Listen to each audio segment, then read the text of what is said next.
Chainmail designed by NASA.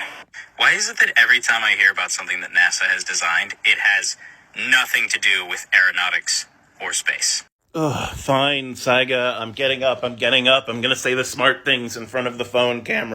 So that video, unfortunately, did a pretty bad job of explaining what this chainmail is used for. Did you see how when it bends one way, it is totally rigid, and when it bends the other way, it easily compacts on itself? That's what it's used for. It's a material that's as sturdy or flexible as you need it, depending on your design, and you could print it out of a bunch of materials, including things like rubber for seals or metal for structures. And even if you print it out of metal, it is flexible enough to conform to your skin.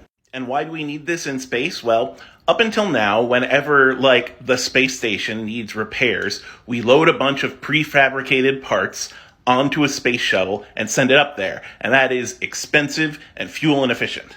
But with the ability to print things using this material setup, the space station can now just have a bunch of material filament and 3D print their own new parts. And since this can be 3D printed using metal or fabric or rubber or anything like that, you could literally use this to print frickin' anything. Is a seal faulty? You could print a new seal. Is a whole, panel of the ISS faulty? You could print a new panel. Plus, the structure is super durable, it protects from radiation, it protects from heat. In fact, its radiation and heat absorbing properties are one of the best things about it. But perhaps the craziest thing about this is that it's kind of old news. We've had this since 2017, and we've graduated to yet more sophisticated 3D printing technologies that are going to be used in space. It's just that because of that, the old designs have gone public, and we could kind of screw around with them. And of course, when we screw around with them, people are like, ooh, this is futuristic chainmail for people.